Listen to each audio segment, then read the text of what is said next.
Centre in Bergensklinikkene 3 years. And this is one of the projects that I've worked on, or one of the ideas that I've worked on both in England and in Norway. And there's been enthusiasm putting it into practice. So some of the things I'm going to share with you have come about because of the enthusiasm here, which I'm very grateful for. Okay, so what I'm going to do, I'm going to talk to you about two different things this morning. They're very different. So begin at the beginning, a little bit about trends, drug and alcohol trends. Why we might be interested in thinking about trends, what they are, and I'm going to share with you a model, so a very practical model we've developed in Bergen to pick up and monitor trends. So, new trends. I show my age here by some of these pictures at things that, when I think of fashions and trends, you think often of young people, you think of leisure, you think of music, you think of innovation, fashion. I had one of these space hoppers when I was a child. So it was ever so exciting. I didn't have one of these. The boys had these bikes, chopper bikes. They were very trendy for a while. I don't know if anybody in Norway had these things, clackers. Yeah, there was a fashion for those too. So the idea being just introducing gently, as it's a bit early, the idea of fashion, trends. The things change. They don't always change that much. They very often go in cycles.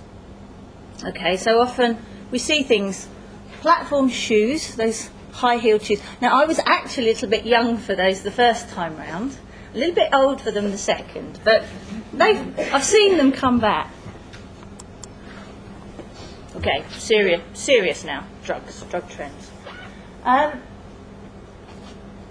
Talking about drug and alcohol trends, what do we mean? What are we thinking? Well, very simply, often we think of a new substance, a new type of drug, a new form of alcohol, loose, for example. But we can also, when we talk about new trends, think about new ways of using drugs. So perhaps smoking something that traditionally has been injected. That could be a new trend. Or it could be a new group of users. Perhaps a new age group.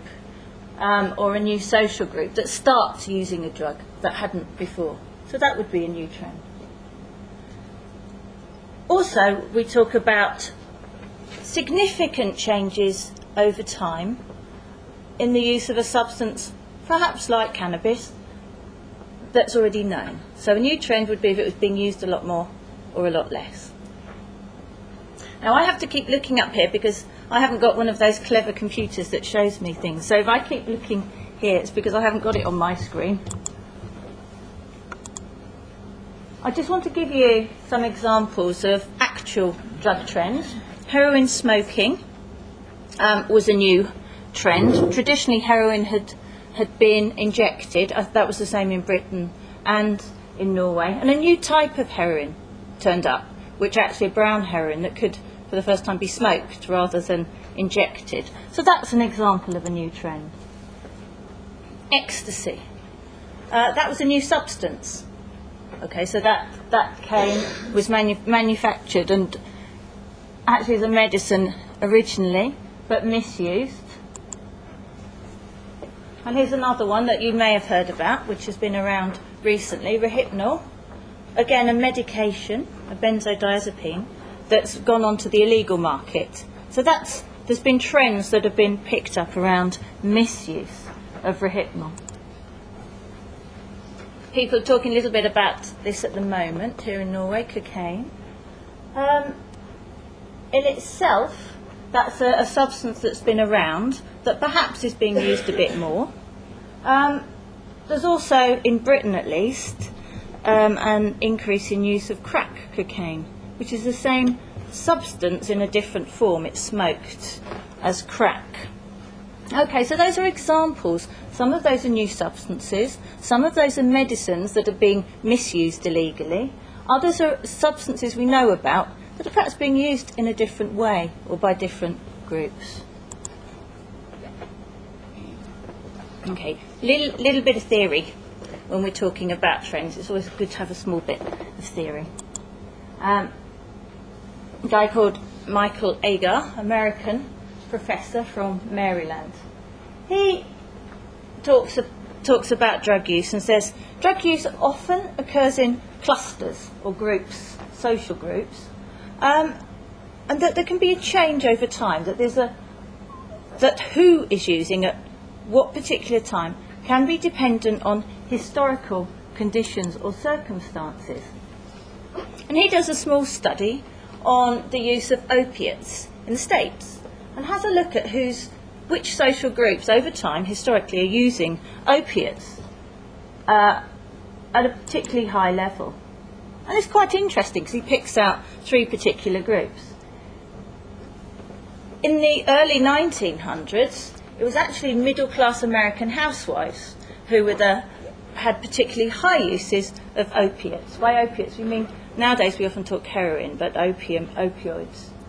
And they were using them as medicines that were widely available, that they could buy. In the 1920s, it was a different group that were particularly associated with heroin or opiate use. It was young white working class men, often immigrants, perhaps who'd come over from Europe, and they were using heroin, newly available at that time. After the Second World War, he finds another group. It was African American men, primarily, in the cities, often in slightly marginal situations, who were using heroin. Now, what he says these groups have got in common, and he does find that they have what he calls open marginality. These were different groups that at the time were outside of the main power structures. They were slightly marginal, though they weren't completely out of society. They weren't in the main power-making structures. And he says these groups may well have been using opiates to give them some relief from this social contradiction. So question, when we're beginning now back here in Everyday, if we have an interest in Agar's theory, who could be the open marginals in Norway in 2005? Okay, just one more.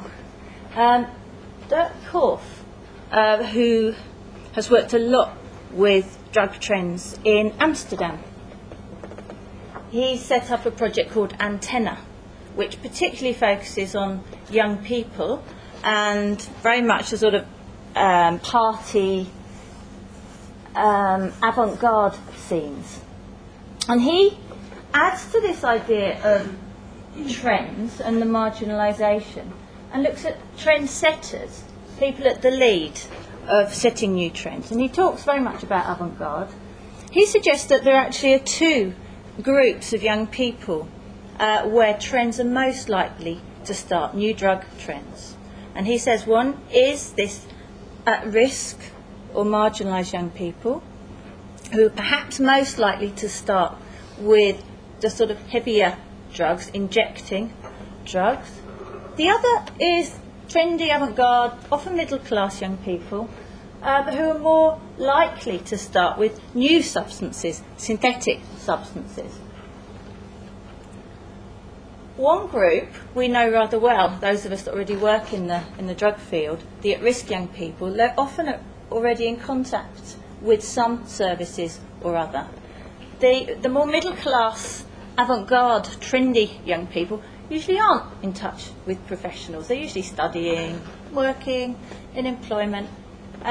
We don't often have much contact with that particular group. We often don't really know what's going on there. Question, who are these avant-garde? Who are the trendsetters in Norway? If we're looking at trends, we need to know what's going on there as much as we need to know what's going on with the at-risk young people.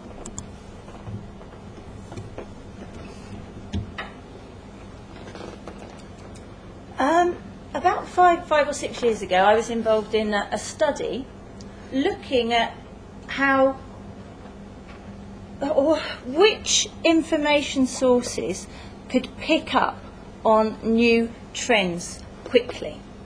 I looked at ecstasy use in the UK. When ecstasy came to the UK as a new drug, the question I was asking myself is, who noticed? Who was the first to notice that there was a new drug in the country? And it's quite interesting. The very first written reference I could find to ecstasy was in the youth press, Time Out magazine, which is a kind of listings, youth cultural magazine. The next reference I could find was in a local newspaper, actually, and that came a few months later. The last, or if you like, the latest references to come were from the official data sources. And I put here, and this is true, that there was a 6 to 7 year time gap between when the youth media reported we had a new drug and the official data sources, the quantitative recording said we seem to have ecstasy as a feature of drug use in Britain. And that was, I also looked at heroin, and I looked at heroin smoking. Known drug, so it wasn't a new drug, but a new way of using, and that happened in the 80s. Again, same procedure. Who noticed? Again, it was the Face magazine this time, youth cultural magazine. Again, this time 6 years late, with the national treatment databases, the seizure data. It all comes out really late. It doesn't mean that people don't know. It just meant the formal systems take a long, long time to report. So, in both cases, information was available, but it was trapped and not made public. Now, that sounds quite extreme, but it's actually true. And when I show you the model we've been developing, it's exactly this time gap that we've tried to close down, so that there's a shortest possible distance between noticing something. It might not be as dramatic as a new drug like ecstasy, but it may be something we should notice and worry about or wonder. But to close that gap to at least, we're thinking months, not years. Okay, I'm not talking days, but shorter. Just to say that there are a number of different interesting projects working in the area of looking at new trends. I think the antenna project that I mentioned in Amsterdam is one of the earliest, and we've certainly in Bergen have drawn on some of their good bits and stolen some of the things that we like that they've done in developing our own. But there's some national systems. There's something called Pulse Check in America. There's a pan-European project in France that's called Trend. We set up a project in Bergen in early 2002.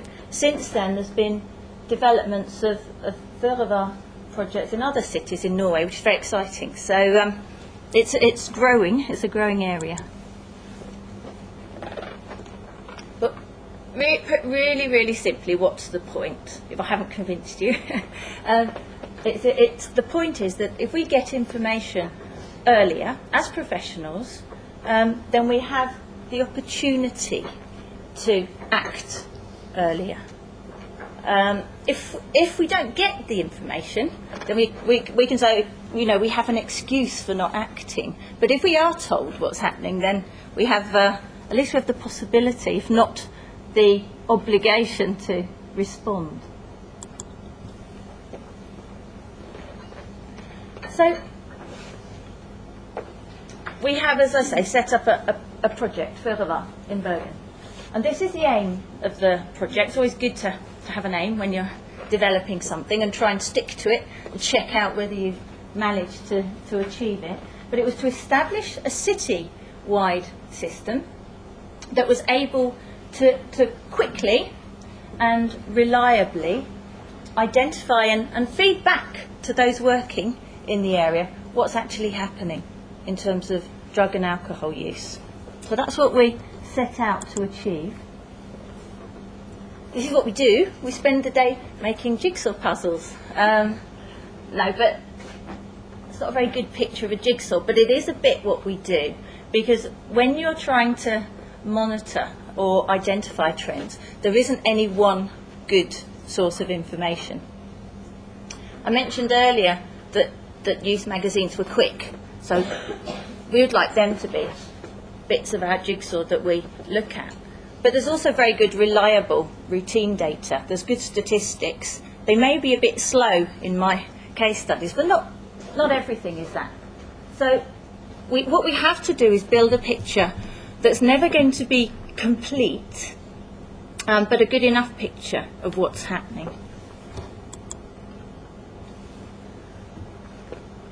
We come out with a report. This is the last report, Føre report from December 2004. We come out with a report on trends every 6 months. That's our aim. That's our quick enough, quicker than 6 years. But we use lots of different information for this report. We use a lot of routine statistical data. We use a lot of media. We look at local press, we look at youth media, we look at the FAG media, we look at the internet, different websites. We have some human beings in our system, not just data. We have what we call a key informant panel. So we talk to people, and I'll say a little bit more about that later, but experts that we know what's going on in Bergen. We're lucky enough to have an ungdomsundersøkelse every 2 years, a school survey of 8. and 10. klasse. So that gives us some very good survey data. We also have worked with Utkontakten in Bergen and developed what's called a rapid assessment method. And they're very good and do quick, rapid assessments, often on local areas and young people at risk.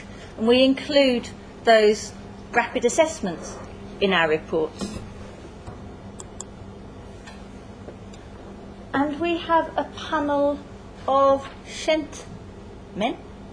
I don't know if you know what kjentmenn are. Not sure if my colleagues explained the model yesterday. No, it's basically that's a project we've developed with local ungdomsskoler, where we train up a representative from each of the schools to have knowledge about drug and alcohol issues and to work in a prevention capacity so that they can respond to problems in their own school. And they receive ongoing training and support from us as a competence centre. But what it does mean is we have a network of people in schools that we can also ask questions to and say, what have you been seeing in the last 6 months in terms of drinking, smoking, drugs in your school? And we do a questionnaire with them every 6 months too. So that gives us a view on a particular part of the population.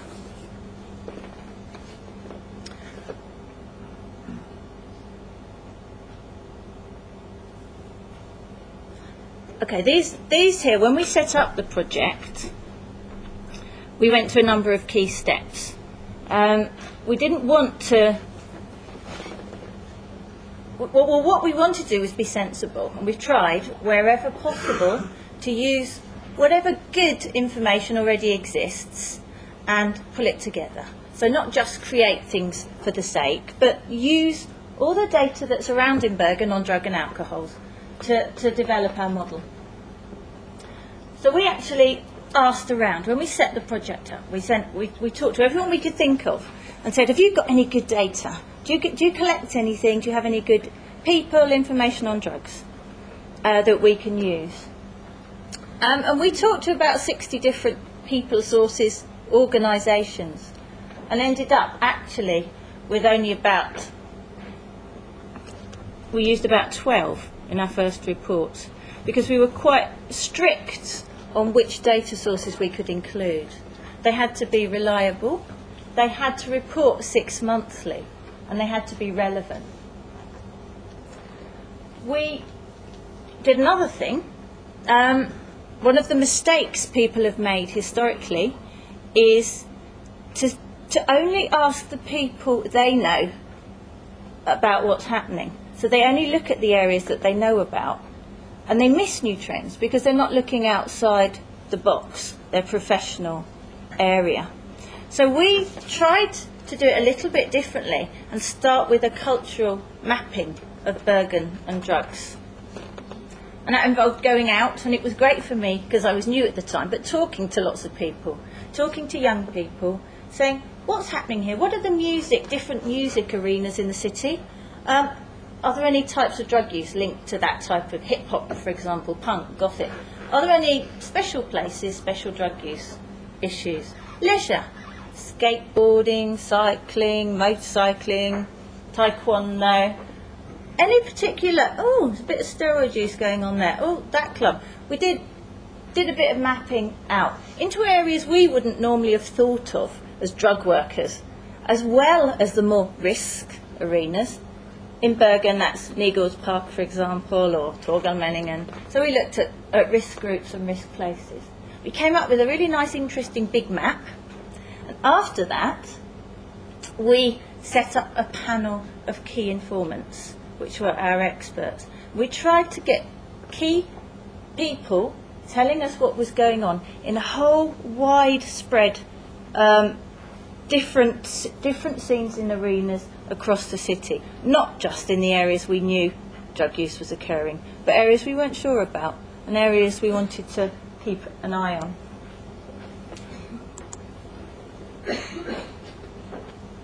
What we do have is a 6-monthly cycle now. We're actually on our 5th report, so we've got into a little bit of a system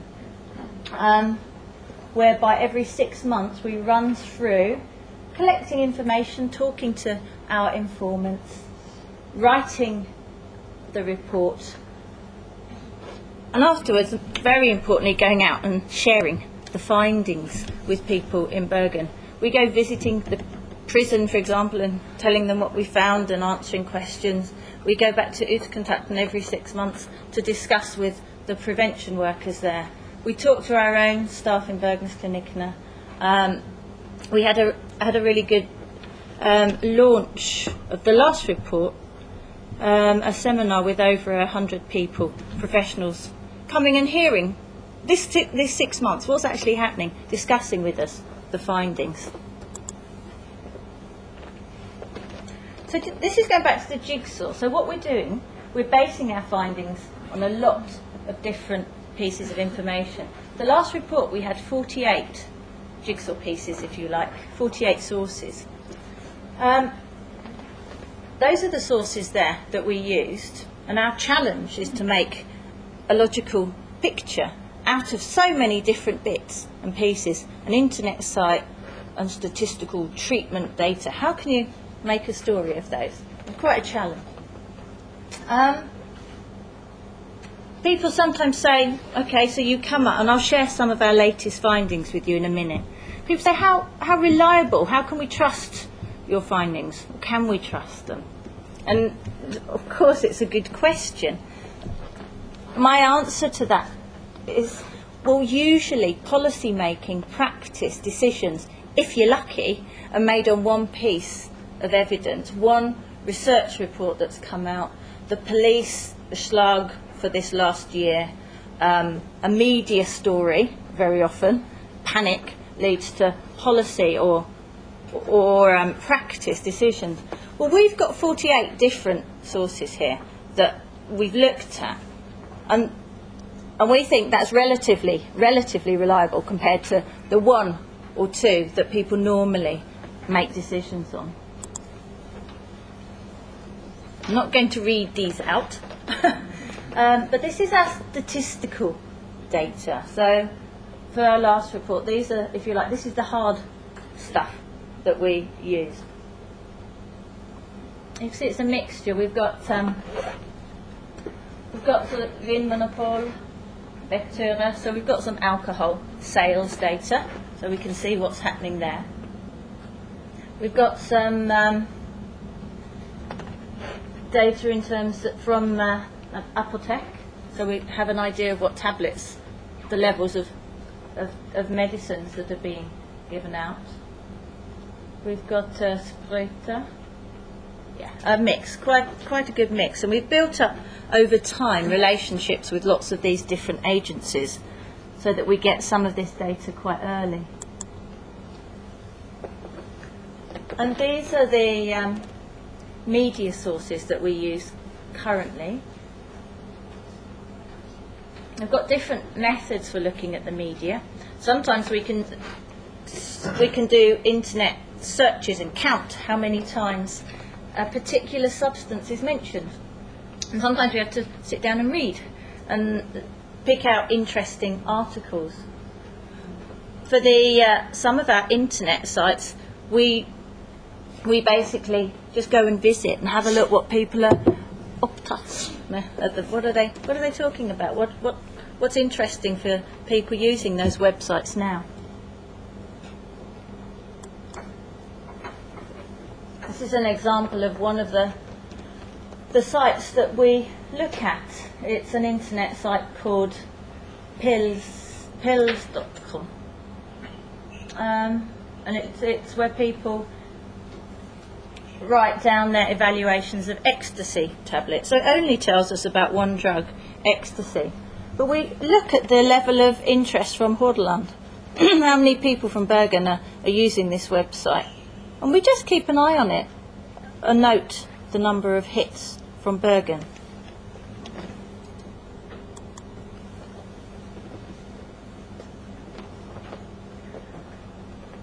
I mentioned earlier that the key informants that we use came about as a result of a cultural mapping. And this is just an example of the very early maps that we started off with when we went and talked to young people, went to the record shops, went to the clubs and said, it was easy for me as a foreigner. I could go and say, look, I'm a bit stupid. I don't really know how it is here in Bergen. Can you explain to me which of the, does this make sense? Are these different music genres relevant? And that had some really interesting conversations, and I was put right and told how it really was. And we ended up with some very interesting maps, after which we set up our panel of key informants. We used, going back to that theory earlier, if you remember the bit about avant-garde and the marginals, we followed that idea that if we were following new trends, we needed to have key people in those arenas, in avant-garde and in the risk arenas. We didn't do so well, actually, finding a very big avant-garde in Bergen. We looked and looked and asked, and we found kind of a bit trendy art people, but it wasn't particularly big avant-garde scene, not like in Amsterdam, and I think that's understandable. But what we did find was there was a mixture of trendy and utile, where new drugs, new tablets tended to be tried out.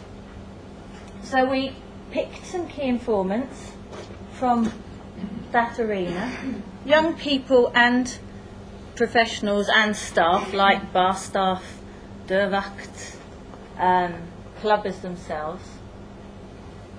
We picked again professionals and drug users from the more marginal arenas, and we picked some key informants that had a bit of a broader overview of society. People like the police who link into different milieu, health services, ambulance drivers who again will meet different groups, teachers who will see young people.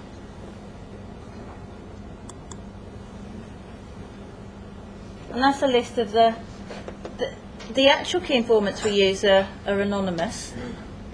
So this is a kind of an idea from Amsterdam, actually, of the sort of groups that might be involved as key informants.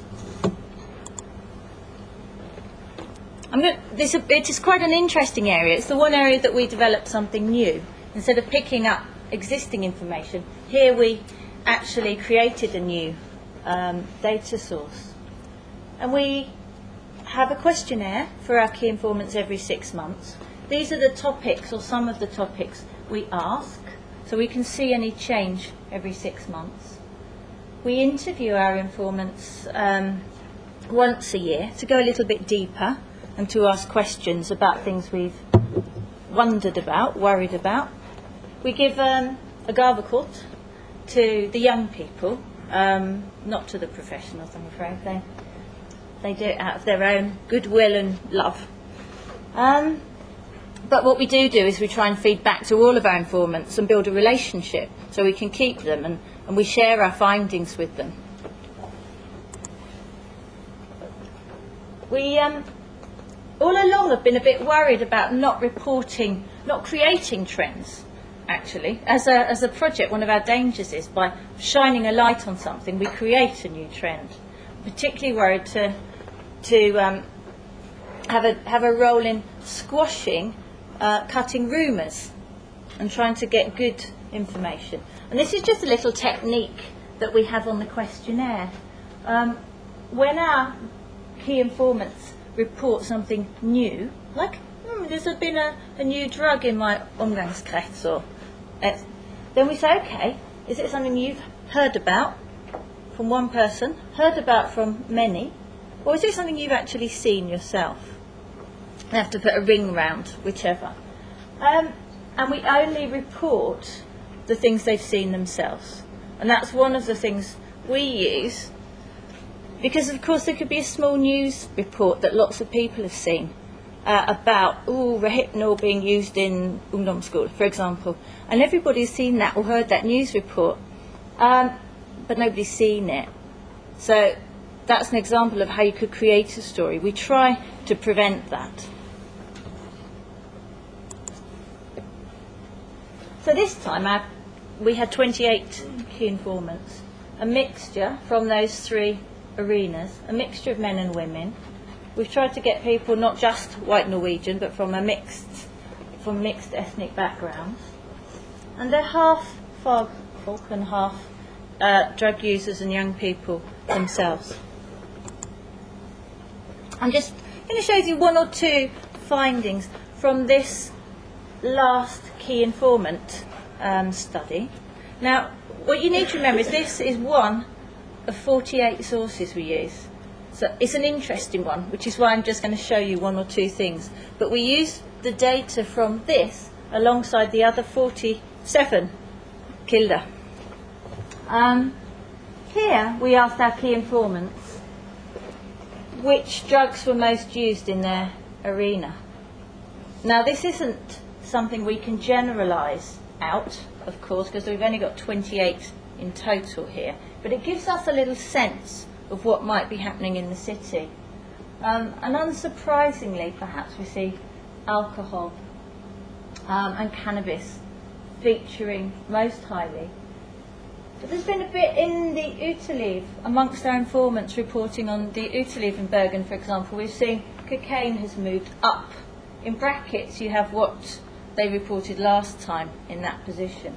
So cocaine's been moved up a place. Steroids has been reported as used quite highly in the Uteliv. That's a lot of coming, I think, from the Dørvakt, for example, but also amongst young men who are out dancing, normal young men too.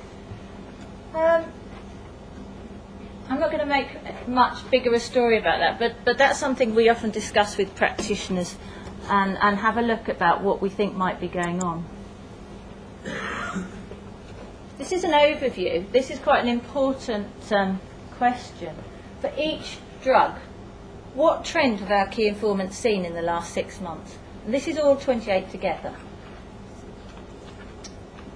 And usually, and understandably, there's ingen endring. There's no change, because there isn't that much change in 6 months, typically. So that's quite good. But what we pull out here is where people have seen a change. And this report was looking from last Easter through to the end of the summer. That was a 6-month period.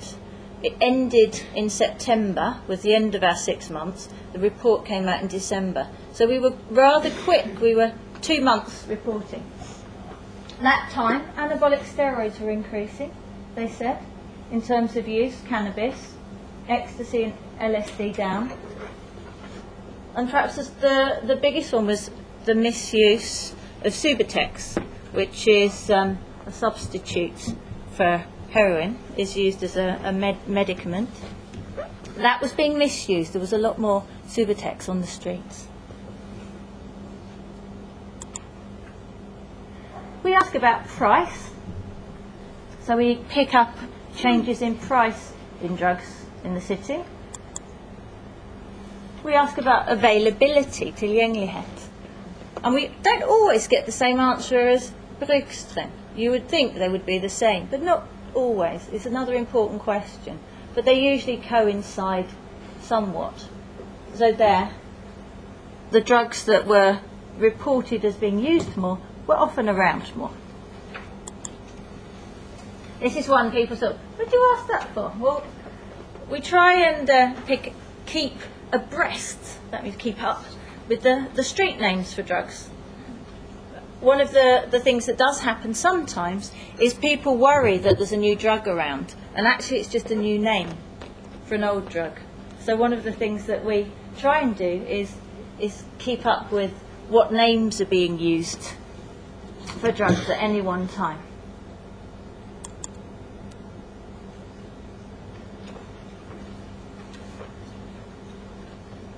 I mentioned our gentleman panel. They don't tend to report very heavily on the illegal drugs.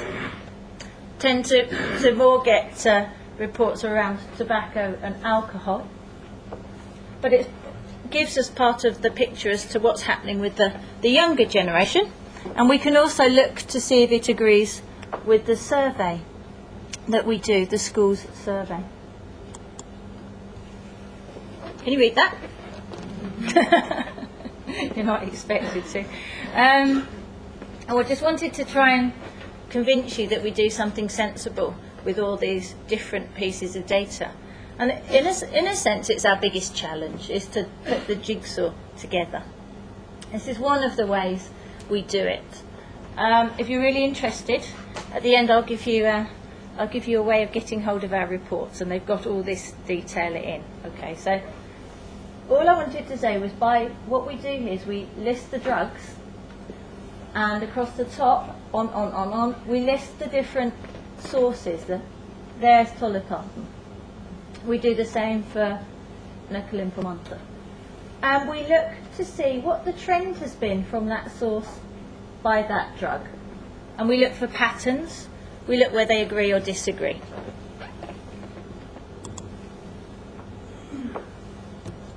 And on the basis of that analysis, we have an expert group that looks at all our data, and we discuss what, if anything, seems to be happening as a kind of key finding in a 6-month period. And these were our key findings in the last report. Almost always, there's no change for a lot of substances. There was no big changes for alcohol sales. It was relatively stable in relation to most illegal drug use. That almost every time that's been the same.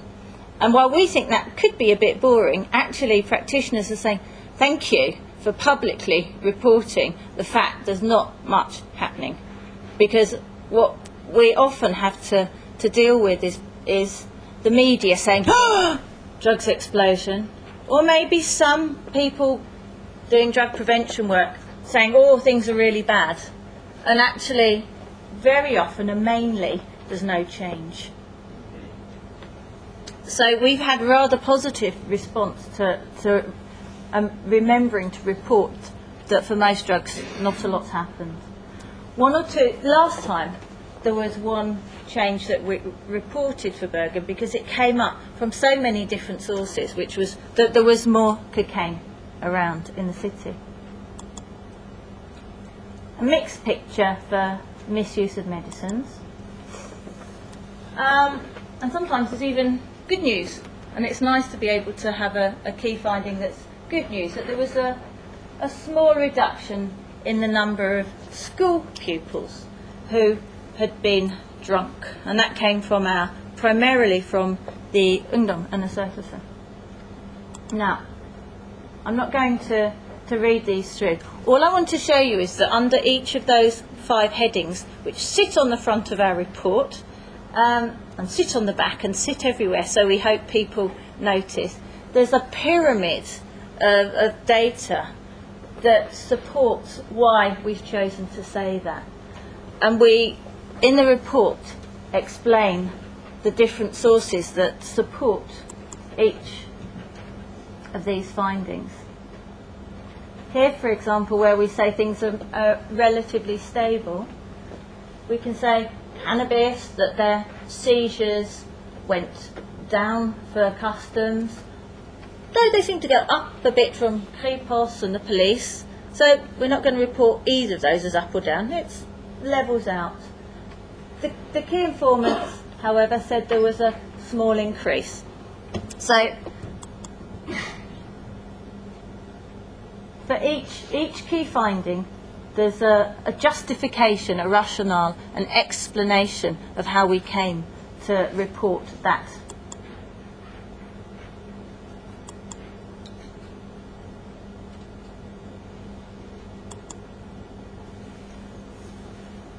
We see our responsibility, as I said earlier, of then sharing our findings. I'm not giving you the detailed one because I'm not in Bergen and this is a slightly different environment, but we will often sit down and have an in-depth discussion with the local services. And we try and think, well, what could the implications be of what we're finding? And maybe that's about challenging people to think a bit, or checking out, have you seen this in your work environment? We've been asking a bit about steroids because we've been picking up quite a lot of steroid use, increasing use of steroids in the city.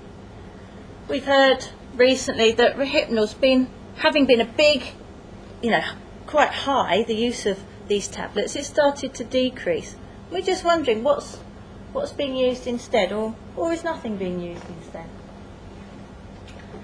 There's a question with cocaine. At the moment, the cocaine use seems to be fairly limited to those with money, middle class users. But we know from other countries that cocaine spread into the more risk and marginal populations in the form of the cheaper and more dangerous crack. So we're kind of keeping an eye open for that.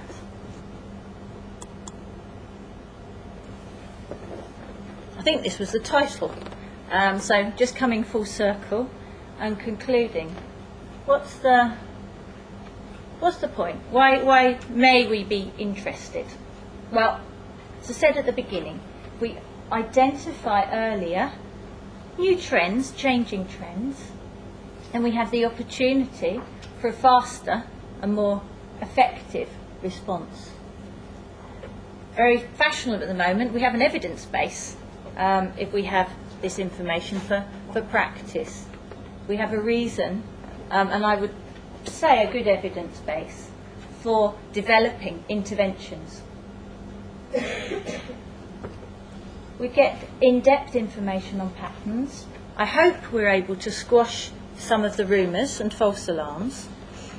It's really nice when the media, because they do phone us, and they say, oh, have you heard about this, or we've heard about such and such, is it true? It's very nice to be able to say, no, I haven't heard about that, no, that doesn't sound right, with an evidence base behind us. And last but not least, that we have a forum, a way that local people can share what they're seeing and what they know and check out with us their own experience and expertise. And if there's one thing I'm worried about, is this crack cocaine. So this is just if early warning can come from other countries, just to finish, as well as from and one of the interesting things with other cities in Norway setting up Føre projects too, is we can look to see patterns between Oslo and Bergen, Trondheim, Stavanger. Maybe for Bergen we need to take strong notice of what trends are picked up in Oslo, because they might come to us next. Or it might be the other way around. Perhaps we need to watch Newcastle in Bergen, but perhaps trends come over from Britain with the boat. I don't know. But last year, crack cocaine use was so bad in London that they developed a strategy, a strategy specifically to deal with that. So that's my early warning tip. Okay, rest.